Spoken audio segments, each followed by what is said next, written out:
جمعے کی رات کو انتقال کرے گا اس سے عذاب قبر نہیں ہوتا، بعض میں آتا ہے جو رمضان میں انتقال کرے گا اس سے عذاب قبر نہیں ہوتا، پھر بعض میں آتا ہے کہ قیامت تک کے لیے ہٹا لیا جاتا ہے، بعض سے پتہ چلتا ہے صرف رمضان میں ہٹایا جاتا ہے۔ لیکن اس بارے میں جتنی روایتیں سب ضعیف ہیں اور بہت زیادہ ضعیف ہیں، تھوڑی بہت ضعیف بھی نہیں ہیں۔ تو بعض علماء نے دیکھا کہ چلو روایتیں ہیں، اللہ کی رحمت سے امید کی جا سکتی ہے کہ بخشش ہو جائے گی، لیکن حقیقت جو ہے نا دلائل کی قوت کی روح سے ان روایتوں میں جان نہیں ہے۔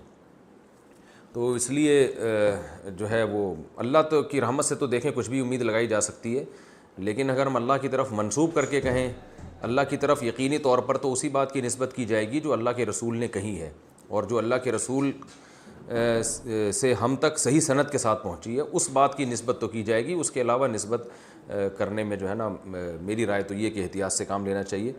البتہ یہ ضرور ہے کہ جو بھی مقدس جگہیں ہوں، مقدس مقامات ہوں، تو ان مقدس جگہیں اور ان مقدس مقامات میں موت کی ویسے ہی ایک فضیلت ہے۔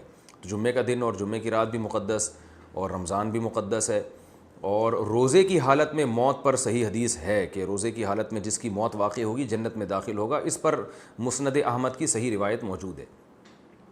تو اور رمضان میں اگر کوئی کسی کی موت واقع ہوتی ہے تو ہم اللہ کی رحمت سے امید کر سکتے ہیں کہ اس پر رحمت زیادہ ہوگی، جیسے مدینہ میں موت ہے، مکہ میں موت ہے، یا جنت البقیع میں دفن ہونا، یہ سب فضیلت والی چیزیں تو اللہ کی رحمت سے امید کی جا سکتی ہے۔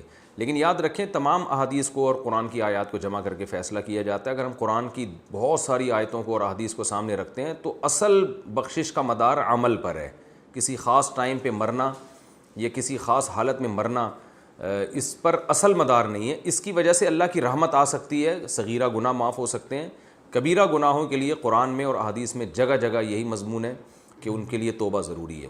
یہ اس لیے کہہ رہا ہوں کہ بعض دفعہ لوگ کوئی بہت بڑا کھلے عام گناہ گار ہوتا ہے، کھلے عام بدماشی کر رہا ہوتا ہے، ظلم کر رہا ہوتا ہے، رمضان میں مر جاتا ہے تو ہم اس کو جنت میں پہنچا دیتے ہیں۔ اس سے کیا ہوتا ہے؟ لوگوں میں بدعملی پیدا ہوتی ہے، اور قرآن کی ان آیتوں کا انکار لازم آتا ہے جس میں اللہ نے فرمایا کہ وَذَرُوا ظَاهِرَ الْإِثْمِ وَبَاطِنَا، ظاہری گناہ بھی چھوڑو، چھپے ہوئے گناہ بھی چھوڑو۔ ان الذین یکسبون الاثم، جو لوگ گناہ کماتے ہیں، سیجزون، عن قریب ان کو بدلہ دیا جائے گا۔ تو اللہ نے یہ نہیں کہا جو گناہ کماتے ہیں ان کو سزا ملے گی بشرطے کہ وہ شوال میں فوت ہوں یا رمضان میں نہ ہوں، ایسا کچھ نہیں ہے، اصل قانون یہی ہے۔ باقی جو روایات میں آتا ہے کہ روزے کی حالت میں موت واقع ہوئی تو مبارک موت ہے، عبادت کرتے ہوئے دنیا سے جا رہا ہے، تو اللہ سے امید کی جا سکتی ہے۔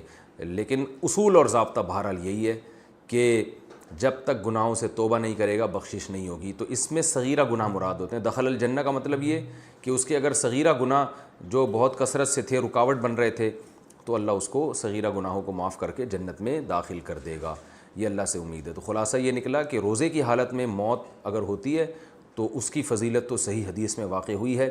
خاص رمضان میں موت واقع ہونا یا جمعے کی رات کو موت واقع ہونا، اس کی فضیلت کسی صحیح حدیث میں نہیں ہے، نہ لیلۃ القدر میں موت کی فضیلت کسی صحیح حدیث میں ہے۔ لیکن یہ ویسے شریعت میں ایک بات ثابت ہے کہ فضیلت والے دن یا فضیلت والی رات میں انتقال میں اللہ کی رحمت کی امید کی جا سکتی ہے۔ البتہ بعض علماء دوسری طرف بھی گئے ہیں، تو اختلافی مسئلہ ہے، جس عالم کی رائے زیادہ سمجھ میں آتی ہے اس کو فالو کر لینا چاہیے۔